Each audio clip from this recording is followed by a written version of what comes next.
Bonjour André Gardy. Bonjour Claude. Il y a un sujet qui vous tient à cœur aujourd'hui, vous voudrez bien nous en parler. C'est la littérature de terroir. Effectivement. La question qui vient tout de suite, c'est est-ce qu'elle existe, cette littérature de terroir? Elle existe, c'est incontestable. En même temps, elle a un statut paradoxal. On va essayer de voir pourquoi. Elle existe, c'est incontestable, parce que quand vous allez dans les médiathèques, dans les bibliothèques, dans les librairies, vous avez toujours un rayon bien garni consacré spécialement à la littérature de terroir. Vous avez une quantité considérable de lecteurs. Et du même coup, c'est un secteur de l'économie du livre qui est tout à fait, comment dirais-je, bien portant. Du reste, il y a eu un article, un petit dossier dans la revue Marianne, ça fait à peu près 3 ans, qui disait cela avec la plus grande, beaucoup d'humour et beaucoup d'exactitude. Beaucoup d'humour parce que le titre de ce dossier était le suivant: la littérature terroir qu'est-ce, trait d'union qu'est-ce, C-A-I, 2-S-E. Ce qui veut dire très clairement que c'est une littérature qui est essentiellement rentable. Donc elle existe en tant que réalité économique, réalité de l'activité industrielle du livre. Il est incontestable qu'elle existe. Et elle est même un des grands secteurs du livre aujourd'hui. En même temps, elle n'existe pas à un autre niveau, sur un autre plan. Par exemple, elle n'existe quasiment pas dans le monde de la critique des livres.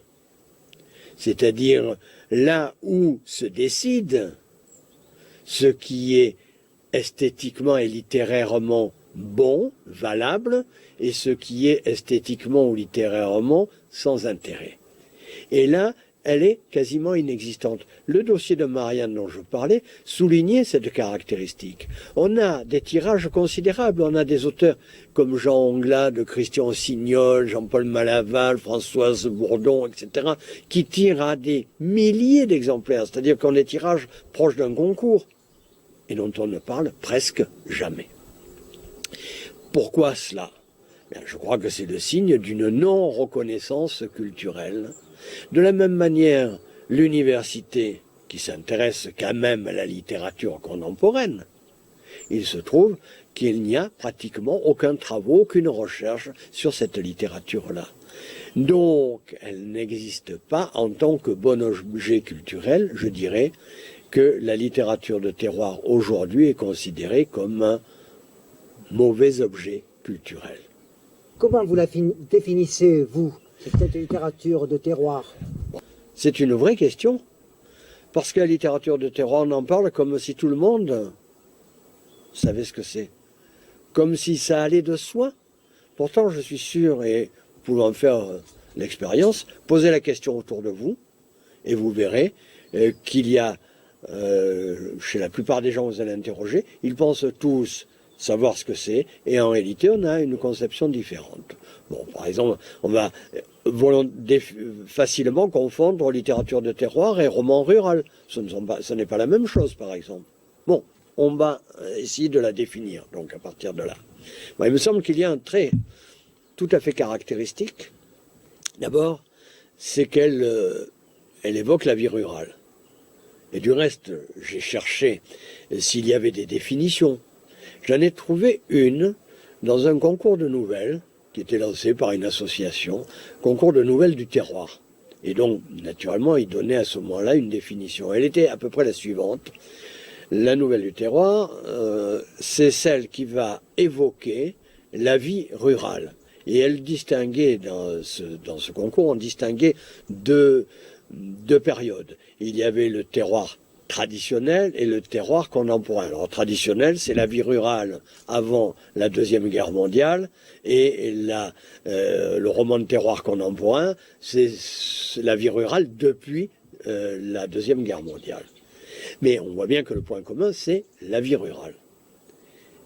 Mais cela exclut donc toute une littérature urbaine. On sait par exemple que le roman noir, le thriller, se déroule j'allais dire de manière favorite, dans le monde urbain. Donc on est dans un milieu rural, ce qui va expliquer à la fois son succès et sa non-reconnaissance. Il y a quelque chose, j'allais dire, du monde paysan qui est là, et avec certaine condescendance à l'égard de ce monde, le manque de reconnaissance, de statut social. Bon, pour parler tout crûment, pour certains, la littérature de terroir, c'est la littérature des bouseux.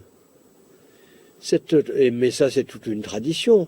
Si l'on se souvient du XVIIe siècle, par exemple, où il y avait une tradition consacrée au roman pastoral, au roman de bergers et bergères, mais c'était des bergers et bergères qui ressemblaient fort à des nobles déguisés en bergers. Mais on ne se frottait quand même pas à cette réalité du monde paysan. Alors que, tout de même, la littérature de terroir, aujourd'hui, se frotte à ce monde-là. Ça, c'est une caractéristique. Donc, voilà un premier élément de définition. Enfin, je comprends très bien, mais comment peut-on expliquer ce succès populaire? Comment l'expliquer? Il y a plusieurs raisons. Il y a d'abord une thématique, qui est celle du monde paysan, c'est-à-dire, dans la société d'aujourd'hui, l'évocation d'une société qui a largement disparu. C'est-à-dire la société paysanne, qui est celle qui a commencé de fortement décroître après la Deuxième Guerre mondiale, et donc c'est un monde qui a disparu et dont on cherche à entretenir le souvenir. Et c'est peut-être là un des éléments du succès. On va essayer de le voir d'un petit peu plus près, de quoi est fait cette recherche de souvenirs. Une sorte de règle d'or pour cette littérature, de règle fondatrice, pourrait se formuler de la manière suivante. Qu'est-ce qu'on en a bavé en ce temps-là? Mais qu'est-ce qu'on était heureux? C'est donc l'activation de cette nostalgie, de ce temps disparu, et de cette invitation pour le lecteur à retrouver son propre passé, à se replonger dans ce passé, à faire revenir un certain nombre d'images qu'il porte. Je crois que c'est ça qui assure très largement le succès populaire de cette littérature. Cette nostalgie, en fait, elle va être entretenue et activée dans cette littérature à partir d'autres éléments, d'autres composantes. Bon, par exemple, sur la forme même de l'écriture de cette littérature. C'est, en un sens, de la très bonne écriture. C'est de la bonne littérature, en un sens. Alors, dans quel sens? Eh bien, bonne écriture parce que c'est l'écriture au sens où on nous l'a appris à l'école primaire, au collège, au lycée. C'est-à-dire, je dirais, l'écriture académique classique. C'est sujet, verbe, complément. Il y a une sorte de modèle d'écriture qui est le modèle auquel l'école nous a familiarisés. Et du même coup, nous retrouvons là un modèle qui est lié à notre enfance, à notre apprentissage. Et donc ça va accentuer ou entretenir là aussi l'effet de nostalgie. On le retrouve aussi dans l'effet de retrouvailles par le sujet, bien entendu. Mais parce que l'on va avoir des personnages relativement bien marqués, bien dessinés, assez simples à comprendre, c'est-à-dire que je vais avoir une littérature qui est aisée à lire. Et ça, c'est une composante fondamentale. Et c'est une des conditions qui lui permet de devenir populaire, parce qu'elle est facile à comprendre. Et puis, naturellement, elle va réunir ses lecteurs autour de cette thématique ancienne, qui est celle de ce monde rural qui a disparu. Donc ça va produire un effet de retrouvailles. Le lecteur va retrouver dans ses livres, d'une certaine manière, ce qu'il espère trouver. Et il y a une forme de satisfaction, de contentement qui va lire de cette lecture. Je dirais que c'est une lecture de plaisir, par opposition à un autre type de lecture qui serait de jouissance, mais dont on reparlera dans un petit instant. Oui, bien sûr, c'est une évidence. C'est une littérature populaire. Et pourtant, il semblerait qu'elle ne soit pas entièrement reconnue. Effectivement, c'est toute l'ambivalence de cette littérature, qui d'un côté a un grand succès et qui de l'autre n'est pas sur le plan littéraire ou esthétique reconnue, admise au panthéon de la grande littérature. Qu'est-ce qui peut expliquer cela? Je crois que les qualités de cette littérature sont en même temps ses défauts. Ces qualités, je parlais de la lisibilité de cette littérature, de sa qualité d'écriture, mais qui est une écriture qui reproduit des modèles existants. Donc, d'une certaine manière, elle va reproduire. Et on peut, et en tous les cas, il semblerait que la littérature, comme nombre d'arts, se nourrisse aussi de ce qui va bousculer les formes établies, les codes établis. L'invention, la création se fait aussi contre des modèles établis. Et donc, cela peut expliquer qu'il n'y ait pas de reconnaissance à ce niveau-là. Dans l'état actuel des choses, et s'il en reste là, cette littérature, tout en se constituant en un genre tout à fait repérable et remarquable, peut ne pas accéder à un autre statut parce qu'elle est, comment dirais-je, un peu engoncée dans ses formes et dans ses codes convenus, connus du lecteur. D'une certaine manière, l'esprit de retrouvailles, le désir de produire un sentiment de retrouvailles chez le lecteur est relativement peu compatible avec la création, avec l'acte créatif, avec l'inventivité. Ça, je crois que c'est une des raisons majeures de cette non-reconnaissance. On va prendre un exemple. L'Épervier de Maheu, par exemple, de Jean Carrière. Roman de terroir ou pas? Si j'en crois la définition que j'ai donnée, l'évocation de la vie rurale dans une période antérieure à la Deuxième Guerre mondiale, on est en plein dans la littérature de terroir traditionnelle. Pourtant, je crois qu'il ne fait pas l'ombre d'un doute pour la plupart, pour tous ceux qui ont lu L'Épervier de Maheu, que nous ne sommes pas dans la littérature de terroir. Le prix Goncourt, d'ailleurs, en faisait d'une certaine manière l'attester. Et qu'est-ce qui fait? On pourrait penser aussi à Giono, à certains égards à Mistral, et à bien d'autres. Qu'est-ce qui fait que ces auteurs-là ne sont pas considérés comme relevant de la littérature de terroir? Bien, pour en rester à l'Épervier de Maheu, je crois qu'il y a une dimension dans l'Épervier de Maheu qu'on trouve assez rarement dans la littérature de terroir, qui est la grandeur tragique du personnage. Notre personnage affronte la mort, affronte les difficultés de vie dans le pays, mais c'est une lutte à mort. C'est une lutte pour la survie et donc une lutte à mort. C'est là la source même du sentiment tragique. Ce personnage n'est pas un personnage donné une fois pour toutes. C'est un personnage qui est amené à se dépasser. Et je crois que c'est ça qui fait la grande différence. La littérature de terroir, dans sa manifestation la plus habituelle, ne propose pas, à ma connaissance du moins, de personnages, de situations qui amènent à se poser la question du tragique, du dépassement, de la remise en question de soi, autant de valeurs fondamentales de la littérature. je crois qu'on peut attendre de la littérature qu'elle me change.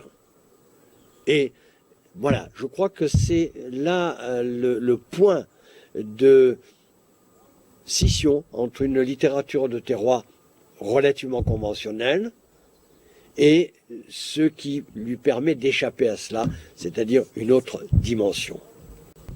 Mais dans ces conditions, y a-t-il un avenir littéraire pour cette littérature de terroir?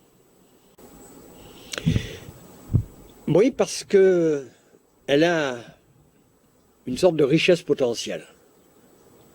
Parce qu'à quoi s'intéresse la littérature de terroir?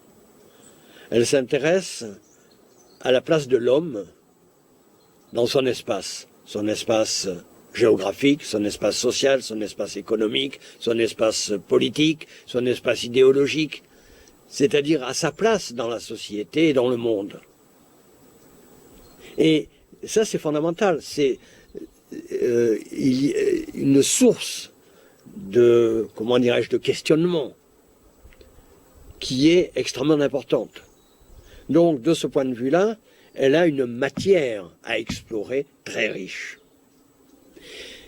En même temps, elle a un autre atout, c'est qu'elle se constitue en genre, tout comme le roman policier qu'on évoquait au début, ou la bande dessinée qu'on évoquait là aussi au début, ou le roman d'aventure, ou le roman d'amour, et d'autres encore, se sont constitués en genre. Et le genre va avoir ses règles. Et c'est quelque chose de tout à fait particulier, c'est-à-dire qu'il va y avoir des choses qui vont se répéter d'un texte à l'autre. Pour se constituer, pour appartenir à un genre, il faut reprendre un certain nombre de codes. Donc, il y a une part de retrouvailles nécessaire pour faire code.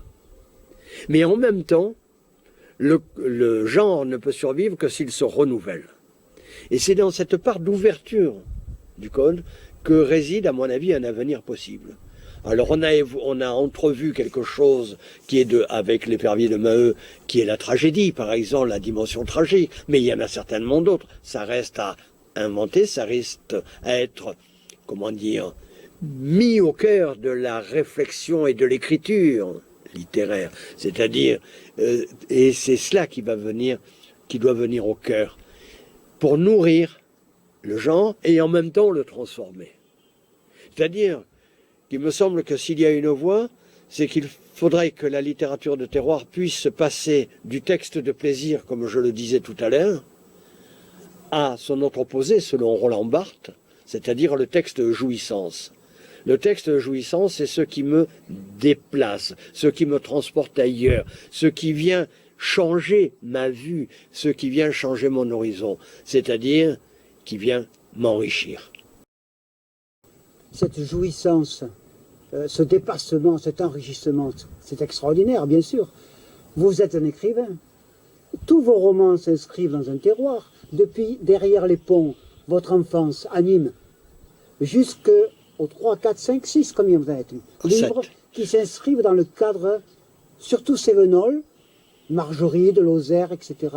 Alors, question piège. D'ailleurs, je ne suis pas sûr d'être le mieux placé pour y répondre. C'est un exercice délicat d'essayer de situer son travail par rapport à quelque chose que l'on a tenté d'approcher de manière plus large.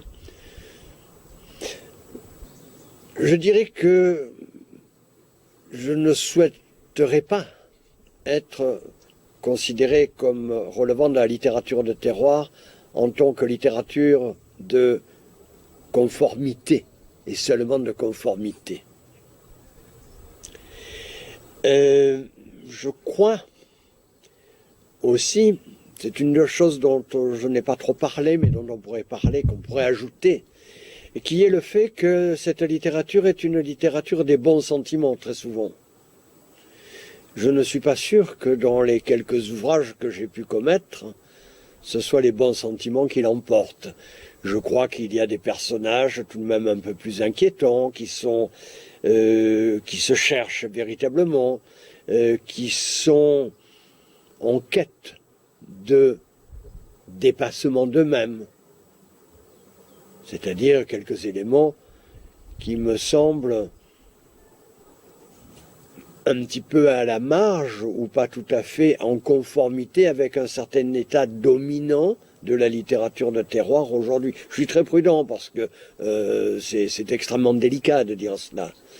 Mais voilà, je crois que ce que je m'efforce de faire, c'est d'être au plus près de cette question de l'espace qui vous forme, l'espace tel que je l'ai défini tout à l'heure. Essayer de savoir quelle est la place que l'on a, que l'on occupe, comment on se constitue. Voilà, c'est ce que j'essaye de faire. Est-ce que c'est la littérature de terroir? C'est au lecteur de répondre.